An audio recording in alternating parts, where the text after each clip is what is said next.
Bueno, hay una retórica predominante en los economistas del mundo de que el dólar está bajando, que hay una especie de descenso del valor del dólar, pero es evidente que se trata de una retórica, la caída del dólar.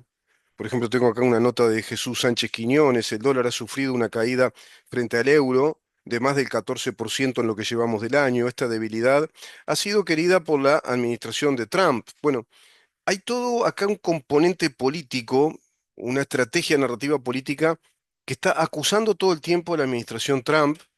Están acusando a las políticas agresivas de Trump, a la guerra arancelaria que Trump hace a países de la Unión Europea, también por supuesto a China, a México, a Brasil, que se instaló esta guerra y este proteccionismo de parte de Donald Trump, inclusive incidiendo en el mercado interno de los Estados Unidos, y que está generando este descenso de la divisa.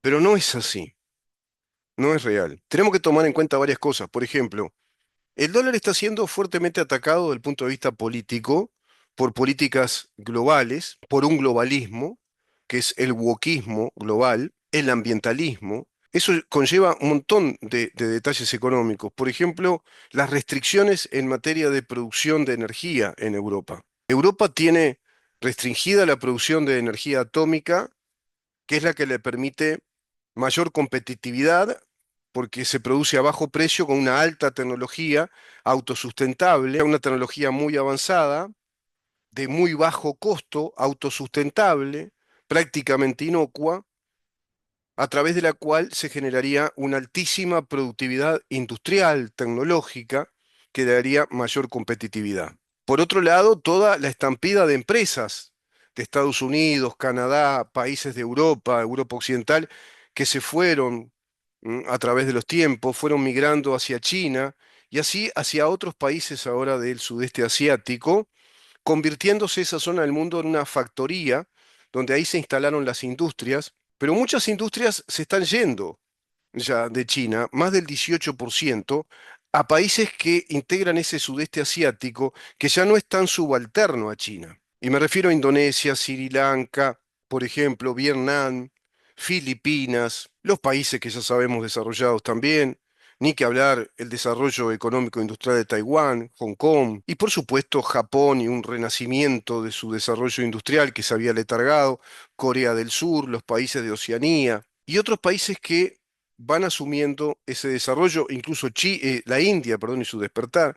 Pero resulta que China ha planteado un proyecto de hegemonía económica a nivel de mercados, a nivel de infraestructura y tecnología, pero también plantea un modelo financiero que es el modelo a través de los BRICS, pretendiendo en un futuro crear una moneda de esa comunidad económica a la cual adhieren sus países hoy por hoy socios estratégicos desde el punto de vista geopolítico y geoestratégico contra Europa y los Estados Unidos. Y me refiero a Rusia, Irán, Corea del Norte, y se suman Sudáfrica, la India, Brasil, México y también estos desastrosos países como Venezuela, Nicaragua, Cuba, todo ello integrando esa comunidad llamada BRICS que pretenden desarrollarse como una comunidad económica, como una especie de nodo económico, de cadenas de valor económicas y crear una moneda. También está la guerra del dinero virtual que se ha concebido tanto en China como en Rusia y también en Corea del Norte. Estas cadenas del blockchain, el dinero, digamos, virtual, que Estados Unidos ya lo incorporó a su mercado, también trazando con inteligencia una política financiera de la libre convertibilidad de ese dinero virtual en dólares. Porque a su vez, hoy por hoy el dinero es material, es físico, es tocante, contante, palpable y también es digital y es el mismo dinero. Es exactamente el mismo dinero. Hoy por hoy prácticamente los seres humanos ya no vemos tanto dinero físico, no tenemos la billetera abultada de billetes, sino que la tenemos abultada de tarjetas de débito, tarjetas de crédito, y tenemos además también las aplicaciones de nuestras tarjetas a través de las cuales hacemos las transferencias directas. Prácticamente el dinero físico no se ve, entonces eso de la generación Z sufriría, la verdad. Ahora, todo este modelo pretende competirle al dólar. este modelo de los BRICS, de monedas virtuales, de un mercado de monedas, de una especie de circuito financiero paralelo al circuito financiero del mecanismo de la Organización Mundial del Comercio con el SWIFT.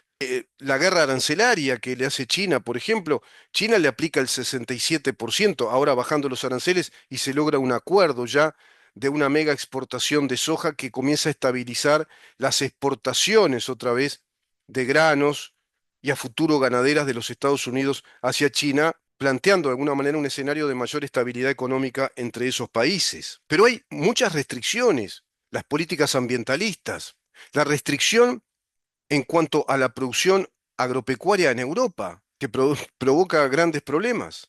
Está limitada Europa en cantidades de producción de hortalizas, de cítricos, de todo tipo de granos, de carnes, inclusive muy limitados también en la producción de energía, limitada la producción del petróleo.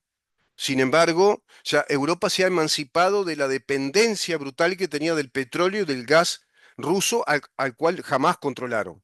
Ahí los ambientalistas, todas las sandías, como dice Federico Jiménez Los Santos, cuando se refiere a los verdes, es decir, al movimiento ambientalista verde nacido en Alemania y que se expandió por toda Europa y que es una de las banderas del neomarxismo, es decir, de las corrientes progresivistas, de este wokismo también vinculado al ambientalismo, que plantea la narrativa de que la energía nuclear es muy mala, es tóxica, es contaminante, que el petróleo es el gran promotor y provocador del calentamiento planetario, que el gas de las vacas son los que producen el efecto invernadero, y todo ese conjunto de disparates, y hablan de energías limpias, y cuando hablan de energías limpias hablan del hidrógeno, que es una energía que gasta muchísima agua para producir un poco de hidrógeno, que a su vez se evapora, no se puede retener, es costosísimo extraer el hidrógeno del agua, se gastan millones y millones de metros cúbicos de agua,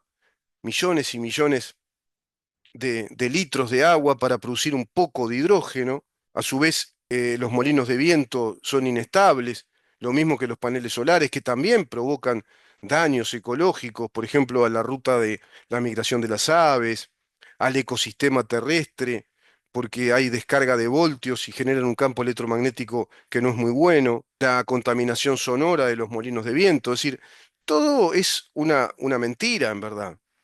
No hay una matriz energética única, superadora de las otras. Hay que diversificar la matriz energética en todo lo que más se pueda. Entonces tenés desde las represas hidroeléctricas, la biomasa, tenés por supuesto las centrales termoeléctricas con el petróleo, los hidrocarburos, el gas, las centrales nucleares de producción de energía para la producción industrial. Daniel Lacalle, el doctor en economía español, ¿qué dice? Dice, el dólar no está en peligro como moneda de reserva porque no hay alternativa en las divisas fiat. ¿Qué quiere decir esto? El dólar no puede estar en peligro porque es la moneda fiduciaria por excelencia a nivel del mercado internacional. Es el patrón, es la medida, como antes era el oro, era la medida del valor de todas las monedas y de todas las cosas. Entonces el dólar no puede estar en peligro. Trump lo tiene muy complicado o recorta el gasto, porque ¿qué pasa? Trump hereda un Estado sumamente gastador a través de las políticas woke en Estados Unidos, que gastaron miles y miles de millones de dólares.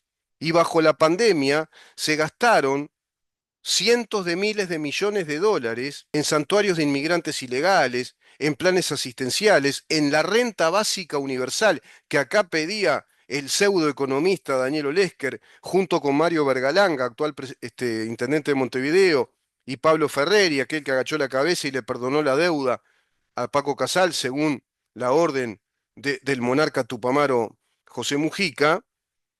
Claro, venían a hacer lo mismo, la renta básica universal, que se generara una economía circular, que Uruguay accediera a un préstamo que estaba en el entorno de los 3.800 millones de dólares a bajo interés. Recuerdo que iban a conversar con el gobierno bajo pandemia y que nos encerraran a todos. ¿Se acuerdan que hasta Tabaré Vázquez dijo que lo mejor era una cuarentena obligatoria? Como en Argentina, una cuarentena obligatoria, un super préstamo de 3.000 y pico de millones de dólares que nos iba a incrementar la deuda externa, pero a su vez iba a desfinanciar el mercado interno e iba a estropear un universo de empresas, de pequeñas y medianas empresas y de empresas extranjeras que estaban en Uruguay que se iban a fundir. 2 años sin actividad económica. No, el gobierno anterior dijo, no, eso no. Vamos a sostener la actividad comercial, industrial, empresarial, laboral, y vamos así a reducir todos los espacios públicos suntuarios. Se terminó el básquetbol, el fútbol, el teatro, el cine, y después paulatinamente se abrió, incluso a locales también, a restaurantes con cierta distancia. ¿Se acuerdan? La libertad responsable, la distancia, el uso del tapabocas, la atención médica, sobrevinieron las vacunas en tiempo y forma, y todo eso permitió que Uruguay estabilizara su economía y se convirtiera en un país modelo a nivel mundial, atrayendo capitales posteriormente bajo la confianza que inspiró ese modelo de económico y social del tratamiento de la pandemia en Uruguay de un modo muy maduro, muy equilibrado. Eso incorporó divisas, vino mucho dinero a Uruguay, vinieron inversiones y ahí se dispararon esas inversiones que te decía a partir del 2022 en un récord histórico de 2.000 millones de dólares de inversión directa desde el extranjero a Uruguay, más el crecimiento de inversiones internas que arrojó un crecimiento exponencial del Producto Bruto Interno de Uruguay, que cuando el gobierno agarra a Uruguay estaba en 59.000 millones de dólares y hoy estamos en unos 72.000 millones de dólares de Producto Bruto Interno con una inversión directa extranjera grande, pero que ahora ya se está deteriorando con un déficit fiscal que trepó al 4,2% de nuevo, que incrementó en el 1,1 el déficit fiscal, se han ido 7.000 empresas, no ha venido un capital extranjero en esas dimensiones, no están llegando 2.000 millones de dólares, o al cabo de un semestre por lo menos la mitad, o que digamos hay, no sé, 800, 900 millones de dólares nuevos de inversión, no hay, todo lo contrario. Todavía están a punto de ir a un pleito con Cardama. Todo es un disparate, ¿no? Bajo este gobierno. Trump lo tiene complicado, dice Daniel Lacalle, o recorta el gasto, lo que yo te decía, ¿viste? Tenés que hacer un recorte como hizo Guedes en Brasil, un gran ajuste fiscal, con lo que está haciendo Milei en Argentina. Hay que recortar el gasto del Estado. Hay que achicar, bajar el gasto, no como acá, que hicieron al revés. Vino Don y dijo, hay que subir el techo de deuda, hay que subir el gasto del Estado. Y lo subieron en el 1,1%, 1.850 millones de dólares más. Va al revés Uruguay.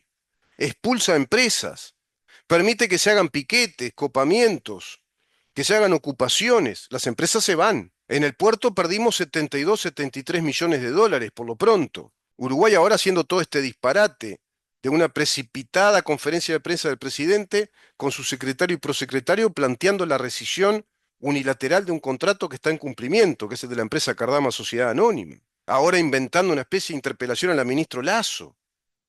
Y vamos a ver hacia dónde van a ir, perdiendo tiempo. Bueno, tendrá que acelerar radicalmente la capacidad de crecimiento de Estados Unidos. Claro, Estados Unidos ha sido desmantelado en su parque industrial, dejando sin trabajo a 25 millones de personas desde que Bill Clinton firmó aquel acuerdo con China de integrar a China, también a Rusia, a otros países también, como Ceilán, por ejemplo, Vietnam, etcétera, a la Organización Mundial del Comercio y trasladar las empresas norteamericanas a esos países. Entonces desmanteló el parque industrial y al cabo de esos años, desde el año 1997 a la fecha, Estados Unidos no recupera la fuente de trabajo que han perdido prácticamente 25 millones de personas y a su vez con un negocio turbio, sucio, que es el negocio de los cárteles de la droga que se han instalado en Estados Unidos desde el cártel de los soles, infiltrando 26 estados de los Estados Unidos,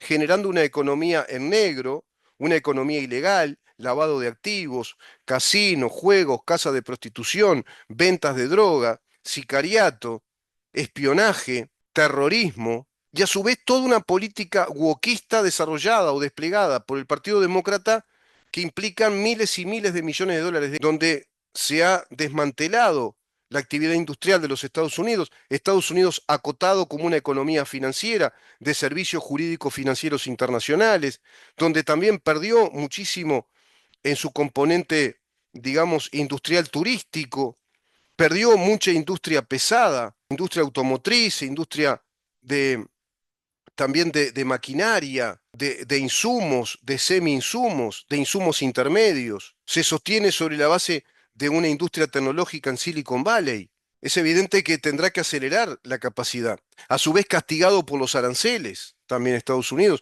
una balanza comercial desfavorable en relación a China. Los estados que han defendido el gasto y la deuda sin control están en colapso, dice Daniel Lacalle. Y el de Japón es el más importante. Por eso ahora la actual primer ministra de Japón, en una línea muy liberal, de lo que llaman los zurdos de derecha, plantea justamente eso, un gran ajuste fiscal, la industrialización también de Japón, que cayó en el mismo error, que llevó mucha industria a China. Hoy por hoy la población japonesa está en un menos del 18% de aprobación de la colaboración económica con China. Alemania se ha lanzado a las mismas políticas también. Es decir, empieza a tener Alemania un celo también proteccionista respecto a su industria. La industria que también entregó, regaló, se la dio a China. Porque al instalar esas industrias en China, instalaron su know-how, es decir, todas sus patentes, sus conocimientos, su tecnología, sus ingenieros, y dejaron de producir. Si vos dejás de producir, desmantelás plantas industriales, ¿qué estás haciendo?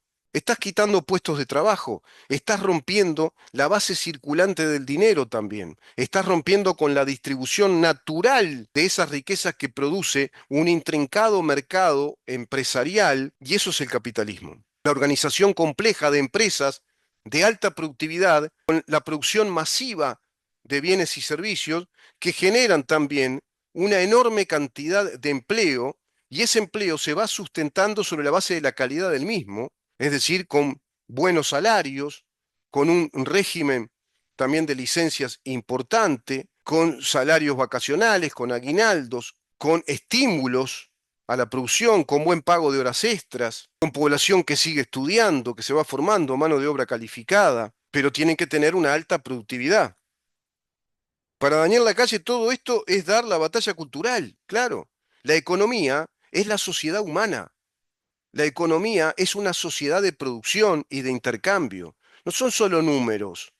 No es cuánto está el dólar, por qué baja, porque el dólar tiende a la baja. ¿Por qué tiende a la baja? Por esto que estamos hablando. Por esto que estamos hablando. Hay que dar la batalla cultural y es ahora indispensable para frenar el avance del estatismo depredador. Está demasiado estatizada la economía a través de este modelo woke, de este modelo estatista, gastando dinero en actividades que son superfluas, son improductivas. ¿Cómo vamos a tener estados que gasten millones y millones de dólares en políticas de género, en políticas de perspectiva de género, en políticas de diversidad sexual, en políticas asistenciales como si fueran crónicas políticas públicas, como si fueran políticas de Estado que están establecidas para que funcionen siempre así?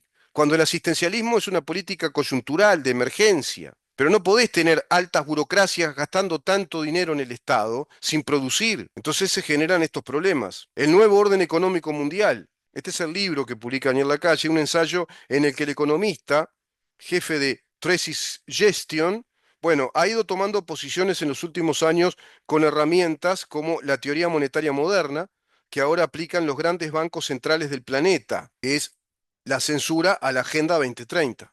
La Agenda 2030 tiene que terminar, porque está depredando la economía de nuestros países.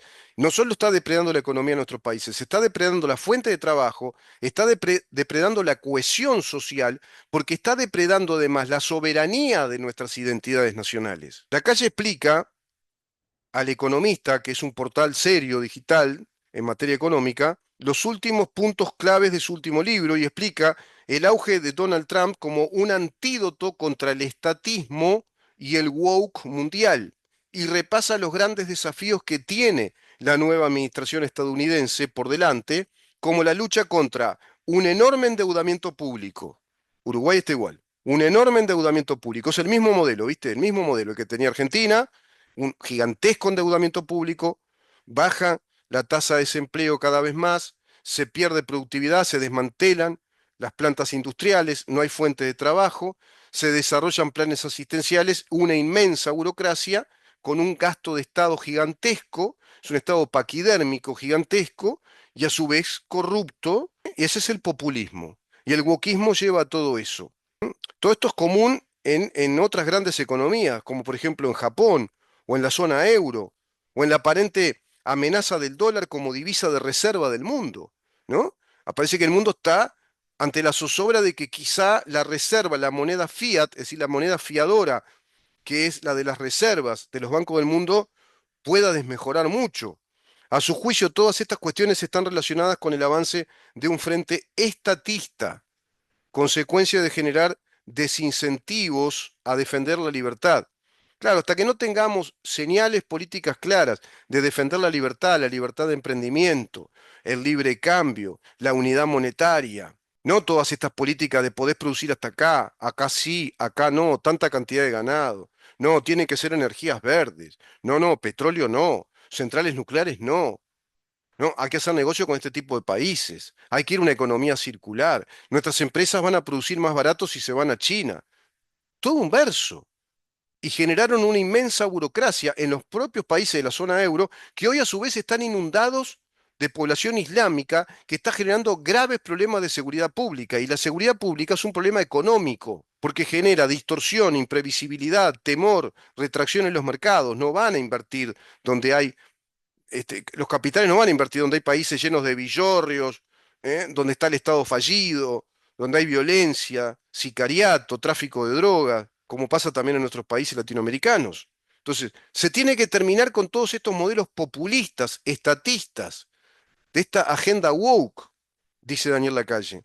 Arranca el libro con la famosa frase del Foro de Davos en el 2030, no tendrás nada y serás más feliz que nunca. Disparate, como ejemplo del nuevo orden mundial que tratan de construir las fuerzas estatistas. Socialismo, es lo que yo siempre les digo, les explico. Es una reversión o una catalización del socialismo marxista ya en una escala global, contraviniendo el proyecto liberal de las naciones, el proyecto de los estados nacionales de cooperación internacional según aquel tratado de Westfalia.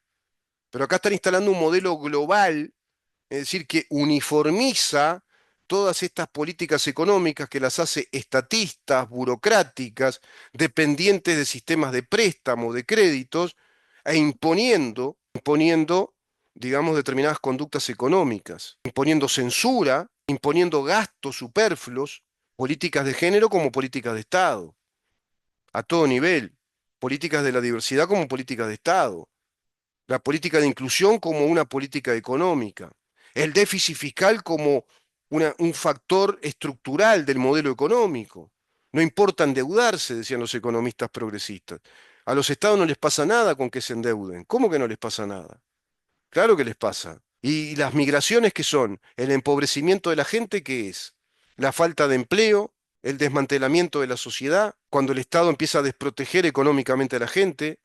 Miren cómo está Venezuela, Cuba, Nicaragua, Argentina, cómo está todavía. ¿Cómo están los países que se van deteriorando económicamente?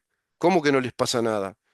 Y cuando caen en default, como Argentina, ¿cómo la remontás? Bueno, sin embargo, es un mensaje que se ha asumido por parte de instituciones que son columna vertebral del capitalismo, como BlackRock, por ejemplo, BBVA, BBVA, Nestlé, que patrocinan y financian el foro de Davos. El foro de Davos que Milei le dio por la cabeza, ¿no? Y algunos de los mayores inversores del mundo se han sumado a estas tendencias estatistas en los últimos años, que los ha llevado a fuerzas capitalistas, pregunta Daniel Lacalle. ¿Qué los ha llevado a fuerzas capitalistas a comprar este discurso y este mensaje? Esto que no entiende para nada Gustavo Salle, ¿no? Porque para Gustavo Salle todo esto es culpa del capitalismo, ¿no? Gustavo Salle, esto es culpa de este modelo globalista, woke, de este neomarxismo, de este socialismo reciclado que ha convencido a ciertas empresas que provienen del capitalismo y que son los financiadores, los papanatas financiadores de este modelo estatista, bancando a burócratas inservibles a nivel de organismos internacionales y a nivel de nuestros estados. No tiene nada que ver con el capitalismo esto. Creo que hay dos razones. Una es la comodidad y otra es el miedo a que haya un ataque por parte de los medios o los partidos más radicales. Claro, entran en un círculo vicioso después porque esas empresas financian a los partidos políticos que representan estas ideas, se acomodan en lugares de privilegio, los medios de comunicación son, digamos, el reciclado o el catalizador de toda esta prédica política estatista y estas empresas comienzan a tener miedo. Por eso ves cantidad de empresas que son prácticamente propagandísticas sí, propagandísticas de la ideología de género, del LGBT, de la sociedad inclusiva. Y claro, están agarradas de este tren. Tienen miedo ahora de desacoplarse de todo eso. Como diría el economista Miguel Ancho Bastos, después de que pasás muchos años en tu vida y marcaste un perfil político, es difícil a los 50 años, si fuiste socialista, tenés un reconocimiento, tenés un capital social, económico, hasta te convertiste en un académico o en un político renombre, y es muy difícil que a los 50 años diga, no, me voy para el otro lado, me convencí, me di cuenta que estaba equivocado, me hago liberal. Muy difícil. Y lo mismo pasaría al revés. Un liberal que ya está connotadamente reconocido, que ha hecho trayectoria académica o política o empresarial, muy difícil que diga, ah, ahora me voy para el lado del socialismo. Pero por lo general no pasa. Quien es liberal es liberal. Sin embargo, muchas empresas han comprado este verso, este relato, porque los capitales en sí, las sociedades anónimas, los capitales de accionistas, son bastante psicopáticos. Van hacia donde calienta el sol, hacia donde pueden sacar dinero sin calcular las consecuencias, porque los empresarios no son necesariamente economistas. No nos confundamos. Pueden ser muy buenos empresarios, emprendedores, creativos, innovadores, conocen de mercado bastante, pero los que saben realmente cómo funciona la economía son sus científicos, que son los economistas. Y en este caso, yo sigo mucho al doctor Daniel Lacalle, como sigo mucho a Juan Ramón Rayo, a Miguel Ancho Bastos también, de los actuales economistas, a Caputo, lo sigo mucho cuando explica cómo vienen los mercados a nivel mundial, y por supuesto que acá hay mucha trampa en todo esto. Por lo tanto, el dólar no va a, a desprestigiarse ni a devalorarse tanto, sino que tiene que ver con estas políticas estatistas que se van a tener que terminar. Cuando Occidente despierte en esta batalla cultural hacia la libertad, hacia el emprendimiento, hacia el fortalecimiento de sus parques industriales en los países más desarrollados, cuando se dé realmente una libre cadena económica, que se abra realmente el mundo a grandes regiones económicas, como diría el eminente Walt Whitman Rostow, ahí entonces el dinero se fortalece solo, porque es oferta y demanda todo el tiempo, oferta y demanda. Y la base monetaria hay que dejarla lo más libre posible cuando hay un mundo que funciona así. Ahora, cuando tenés tantas distorsiones, son todos factores ajenos que distorsionan la economía. Unite a miembros del canal para apoyar el proyecto de Libertas Uruguay de lunes a viernes por CX30, 11:30 AM, de 11 de la mañana a 1 de la tarde. ¿En dónde estamos?